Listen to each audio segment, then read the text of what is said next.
আপনারা জানেন যে আমাদের প্রথম বিষয় নির্বাচন। সবার আগে বাংলাদেশ, সবার আগে নির্বাচন।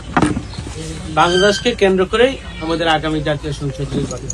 বাংলাদেশের স্বার্থে আপনারা দীর্ঘ আন্দোলন সংগ্রামে ভূমিকা রেখেছেন, আপনারা আত্মত্যাগ করেছেন, রক্ত দিয়েছেন, হামলার শিকার হয়েছে, নির্যাতিত হয়েছে, গড়ে অনেকে ঘুমাইতে পারে, অনেকে জমিতে ঘুমিয়েছেন, অনেকে বিভিন্ন ভাবে কষ্ট করেছেন। তার একটি পরিসমাপ্তির জন্য এই দেশে একটি নির্বাচন দরকার। সেই নির্বাচন অতি খুব কাছাকাছি, যেখানে আগামী 29 তারিখ মনোনয়নপত্র জমা দিতে হবে। আমাদেরকে গত 20 তারিখে আমাদেরকে কেন্দ্রীয় বিএনপি থেকে দাওয়াত দিয়েছিলেন। সারা দেশের যে 300 জন এমপি প্রার্থী, যে কয়জন বাকি আছে তাদেরকে ছাড়া সবাইকে সাক্ষাৎকার বা প্রশিক্ষণ দিয়েছেন। আমাদেরকে নিয়ে কিভাবে কথা বলতে হবে, কিভাবে মানুষের কাছে আক্রমণ করতে হবে, কিভাবে মানুষের কাছে ভোট দিতে হবে, ইলেকশন চ্যালেঞ্জিং, সেই চ্যালেঞ্জিং আপনারা কিভাবে মোকাবিলা করবেন, সকল ক্ষেত্রে দায়িত্ব দিয়েছেন এবং সকল ক্ষেত্রে আপনাদের আলোচনা করার জন্য, মত বিনিময় করার জন্য বলেছেন। সেই জন্যই শুধু আমাদের কাছে আমাদের সকল যে দায়িত্ব আছে সারাদিন প্রশিক্ষণ শেষে আমাদের বলেছেন আমাদেরকে সবাই জিতে এখানে আসতে হবে, যাতে আগামী দিনে আজকে আপনাদেরকে প্রশিক্ষণ দিয়েছি, আগামী দিনে যে গেট দিয়ে ঢুকবেন সেই গেটে আপনাদেরকে ফুলের মালা দিয়ে আমরা বরণ করতে পারি আপনাদেরকে। সেই রকম ভাবে হাসি মুখে সেই দাওয়াতটুকু দিয়েছেন, সেই বার্তাটুকু দিয়েছেন। তার এই ধারাবাহিকতায় আমাদের মনোনয়নপত্র বা নমিনেশনের জন্য আমাদের যে একটা ফি লাগে, সেই ফিটুকু আমরা জমা দিয়ে এসেছি। আমাদের খুব তাড়াতাড়ি তারা দিবেন।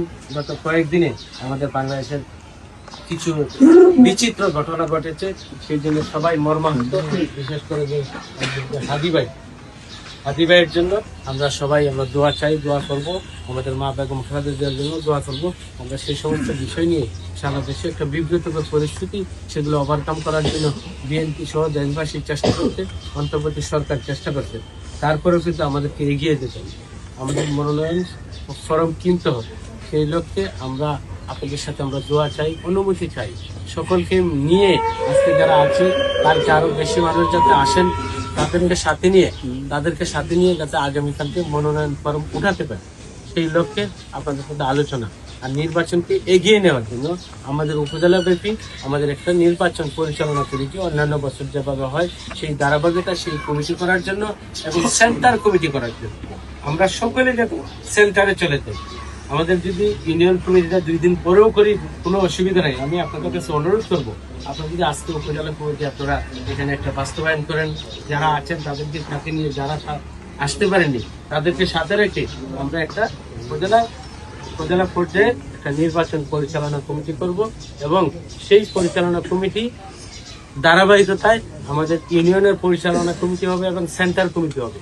আমরা ইউনিয়নটা যদি একদিন পরেও হয় আমাদের আপত্তি নাই, কিন্তু আমাদের সেন্টার কমিটিটি খুব গুরুত্বপূর্ণ, যেখানে যারা ভোট দিবে তারা প্রতিটা সেন্টারে তারা কিভাবে ভোট কালেকশন করবে, কিভাবে দাওয়াতের কার্যক্রমটা নিয়ে যাবে। আমাদের প্রিয় নেতা ভারপ্রাপ্ত চেয়ারম্যানের নির্দেশনা হলো এরকম যে তারা 31 দফা কর্মসূচি দিয়েছে।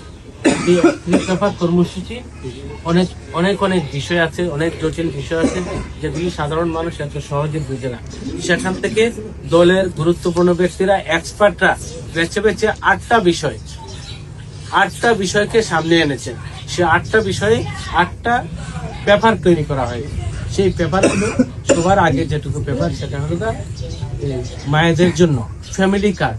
আমাদের সারা বাংলাদেশে 4 লাখ ফ্যামিলি আছে, 4 কোটি ফ্যামিলি আছে। 4 কোটি ফ্যামিলির কাছে কিভাবে সেই ফ্যামিলি কার্ডের দাওয়াত দিয়ে তাদেরকে বিএনপির সিদ্ধান্ত তাদের কাছে পৌঁছানো। সারা দেশে আমাদের এখানে 1.5 কোটি কৃষক আছে, সেই 1.5 কোটি কৃষকের ঘরে ঘরে কিভাবে সেই দাওয়াতটুকু পৌঁছে দিয়ে সেই কৃষকদের সুবিধাটুকু এখানে পৌঁছে দেওয়া যায়। সেই লক্ষ্যে আমরা যদি দল বেঁধে 100 জন 50 জন যাই, সেভাবে সবার পাশে দাওয়াত দিতে পারবো। আমরা সেন্টার কমিটি যদি আমাদের হয়ে যায়, সেই সেন্টার অনুযায়ী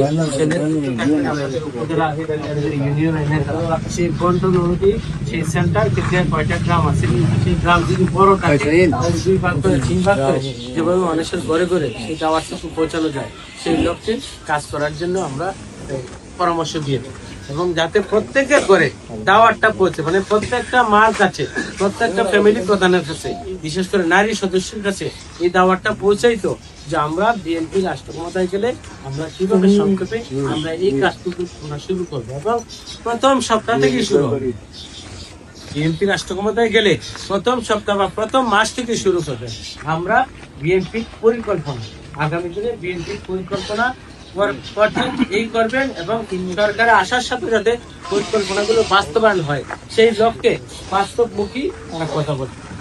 বাস্তবমুখী সেই ভাষাটুকু সবার কাছে পৌঁছানোর জন্য, সেই দাওয়াতটুকু পৌঁছানোর জন্য গুরুত্বপূর্ণভাবে বলেছে। আমি পরামর্শ চাই কিভাবে কি করবেন, এবং আমি মনে করি এই যে আলোকে আপনারা এই প্যাকেটটা খুলবেন, এখানে কি আছে আমরা দেখি, সেখান থেকে দেখি এবং দেখে আপনারা সংক্ষেপে আপনারা আলোচনা করবেন। প্রথম ধাপ আমাদের শুরু কি, দ্বিতীয় ধাপ হলো ঘরে ঘরে দাওয়াত পৌঁছানো। ঘরে ঘরে দাওয়াত পৌঁছানো কিভাবে, সেখানে খরচ কম হবে, সেখানে ছোট হোক বড় হোক তারা মিলেমিশে যাবে। ঠিক আছে, আমি আর কথা আর বাড়ালাম না। ধন্যবাদ সকলকে। আসসালামু আলাইকুম ওয়া রাহমাতুল্লাহ।